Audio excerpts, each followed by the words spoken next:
اگر تمہیں ایک دوسرے کے اعمال کا پتہ چل جائے تو تم ایک دوسرے کو دفن بھی نہ کرو۔ اللہ نے تمہارے عیب چھپا رکھے ہیں، اس پر شکر ادا کیا کرو۔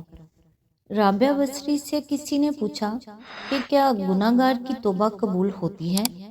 فرمایا، انسان اس وقت تک توبہ کر ہی نہیں سکتا جب تک اللہ توفیق نہ دے، اور جب توفیق مل جائے پھر قبولیت میں کوئی شک نہیں رہتا۔ وہ شخص کبھی کامیاب نہیں ہو پاتا جس میں ناکامی کا خوف کامیابی کی چاہت سے زیادہ ہو۔ جو آدمی لوگوں کو ناپسند کرے، لوگوں کی صرف خامیاں ہی دیکھے، جو اپنے آپ کو اونچا اور بلند سمجھے، وہ احمق اور جاہل ہوتا ہے۔ زندگی کا تحفہ بہت قیمتی ہے، ضائع نہ کر جائیے گا۔ رب سے جڑ کر، عبادت کو تھام کر اور محبتیں بانٹ کر اچھے نقش پیچھے چھوڑ جائیے گا۔ بسم اللہ الرحمن الرحیم۔ السلام علیکم۔ آج انشاءاللہ سورہ الکہف کی آیت نمبر 48 سے سٹارٹ کریں گے۔ اس کا ترجمہ اور تفسیر تفہیم القرآن سے بیان کروں گی جو اہل سنت جماعت کے لیے ہے۔ اعوذ باللہ من الشیطان الرجیم، بسم اللہ الرحمن الرحیم۔ اور سب کے سب تمہارے رب کے حضور صف در صف پیش کیے جائیں گے۔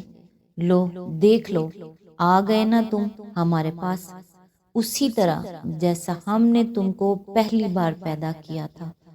تم نے تو یہ سمجھا تھا کہ ہم نے تمہارے لیے کوئی وعدے کا وقت مقرر ہی نہیں کیا ہے۔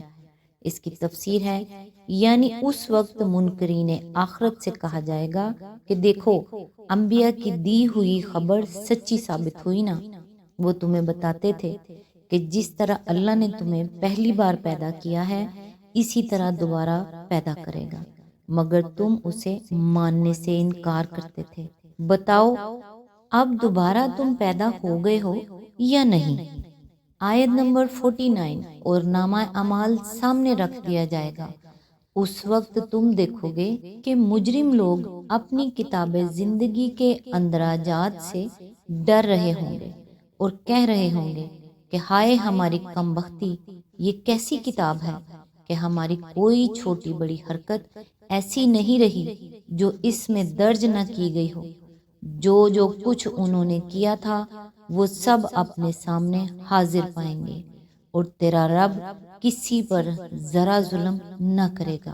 اس کی تفسیر ہے، یعنی ایسا ہرگز نہ ہوگا کہ کسی نے کوئی جرم نہ کیا ہو اور وہ خواہ مخواہ اس کے نامہ اعمال میں لکھ دیا جائے، اور نہ یہی ہوگا کہ آدمی کو اس کے جرم سے بڑھ کر سزا دی جائے یا بے گناہ پکڑ کر سزا دے ڈالی جائے۔ آیت نمبر 50۔ یاد کرو جب ہم نے فرشتوں سے کہا کہ آدم کو سجدہ کرو تو انہوں نے سجدہ کیا، مگر ابلیس نے نہ کیا، وہ جنوں میں سے تھا، اس لیے اپنے رب کے حکم کی اطاعت سے نکل گیا۔ اب کیا تم مجھے چھوڑ کر اس کو اور اس کی ذریت کو اپنا سرپرست بناتے ہو، حالانکہ وہ تمہارا دشمن ہے۔ بڑا ہی برا بدل ہے جسے ظالم لوگ اختیار کر رہے ہیں۔ اس کی تفسیر ہے، اس سلسلہ کلام میں قصہ آدم و ابلیس کی طرف اشارہ کرنے سے مقصود گمراہ انسانوں کو ان کی اس حماقت پر متنبہ کرنا ہے کہ وہ اپنے رحیم و شفیق پروردگار اور خیر خواہ پیغمبروں کو چھوڑ کر اپنے اس ازلی دشمن کے پھندے میں پھنس رہے ہیں جو اول روز آفرین سے ان کے خلاف حسد رکھتا ہے۔ یعنی ابلیس فرشتوں میں سے نہ تھا بلکہ جنوں میں سے تھا، اس لیے اطاعت سے باہر ہو جانا اس کے لیے ممکن ہوا۔ فرشتوں کے متعلق قرآن تصریح کرتا ہے کہ وہ فطرتاً مطیع فرمان ہیں، لا یعصون اللہ ما امرہم ویفعلون ما یؤمرون۔ سورہ تحریم آیت 6۔ اللہ جو حکم بھی ان کو دے وہ اس کی نافرمانی نہیں کرتے اور وہی کرتے ہیں جو ان کو حکم دیا جاتا ہے۔ مزید ارشاد ہوتا ہے، لا یستکبرون یخافون ربہم من فوقہم ویفعلون ما یؤمرون۔ یہ آیت سجدہ بھی ہے اور یہاں پہ سجدہ کر لیجئے گا۔ سورہ نحل آیت نمبر 50۔ وہ سرکشی نہیں کرتے اور اپنے رب سے جو ان کے اوپر ہے ڈرتے ہیں، اور وہی کرتے ہیں جس کا انہیں حکم دیا جاتا ہے، بخلاف اس کے جن انسانوں کی طرح ایک ذی اختیار مخلوق ہے جسے پیدائشی فرما بردار نہیں بنایا گیا، بلکہ کفر و ایمان اور اطاعت و معصیت دونوں کی قدرت بخشی گئی ہے۔ اس حقیقت کو یہاں کھولا گیا ہے کہ ابلیس جنوں میں سے تھا، اس لیے اس نے خود اپنے اختیار سے فسق کی راہ انتخاب کی۔ یہ تصریح ان تمام غلط فہمیوں کو رفع کر دیتی ہے جو عموماً لوگوں میں پائی جاتی ہیں کہ ابلیس فرشتوں میں سے تھا، اور فرشتہ بھی کوئی معمولی نہیں بلکہ معلم الملکوت۔ مزید تشریح کے لیے ملاحظہ ہو سورہ الحجر آیت نمبر 27 اور سورہ الجن آیت نمبر 13 اور 15۔ رہا یہ سوال کہ جب ابلیس فرشتوں میں سے نہ تھا تو پھر قرآن کا یہ طرز بیان کیوں کر صحیح ہو سکتا ہے کہ ہم نے ملائکہ کو کہا کہ آدم کو سجدہ کرو، بس ان سب نے سجدہ کیا مگر ابلیس نے نہ کیا۔ اس کا جواب یہ ہے کہ فرشتوں کو سجدے کا حکم دینے کے معنی یہ تھے کہ وہ تمام مخلوقات ارضی بھی انسان کی مطیع فرمان بن جائیں جو کرہ زمین کی عملداری میں فرشتوں کے زیر انتظام آباد ہیں۔ چنانچہ فرشتوں کے ساتھ یہ سب مخلوقات بھی سر بسجود ہوئیں، مگر ابلیس نے ان کا ساتھ دینے سے انکار کر دیا۔ لفظ ابلیس کے معنی کے لیے ملاحظہ ہو سورہ المومنون حاشیہ نمبر 73 آیت نمبر 51۔ میں نے آسمان و زمین پیدا کرتے وقت ان کو نہیں بلایا تھا اور نہ خود ان کی اپنی تخلیق میں انہیں شریک کیا تھا۔ میرا یہ کام نہیں ہے کہ گمراہ کرنے والوں کو اپنا مددگار بنایا کروں۔ اس کی تفسیر ہے، مطلب یہ ہے کہ یہ شیاطین آخر تمہاری اطاعت و بندگی کے مستحق کیسے بن گئے؟ بندگی کا مستحق تو صرف خالق ہی ہو سکتا ہے، اور ان شیاطین کا حال یہ ہے کہ آسمان و زمین کی تخلیق میں شریک ہونا تو درکنار، یہ تو خود مخلوق ہیں۔ آیت نمبر 52۔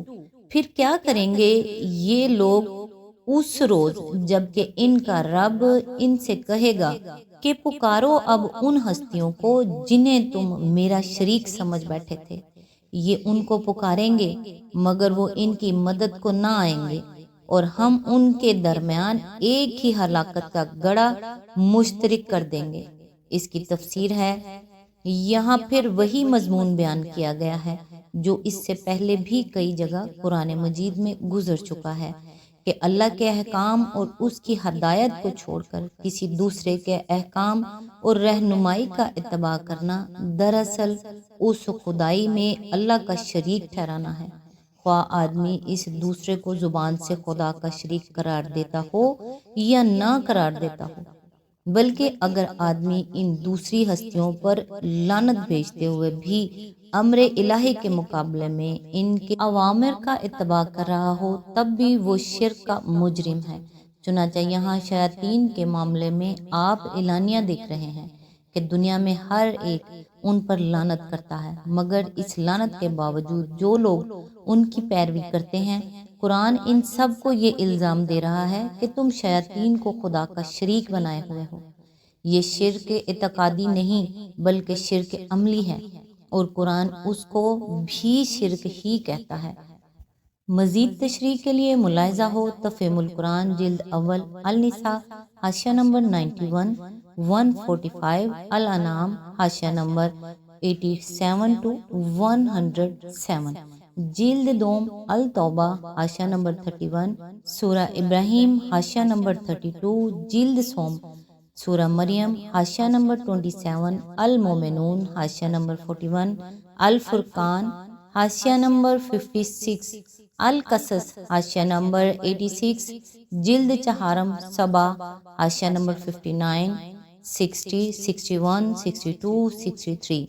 یاسین حاشیہ نمبر 53، الشورى حاشیہ نمبر 38 اور سورہ الکہف حاشیہ نمبر 51۔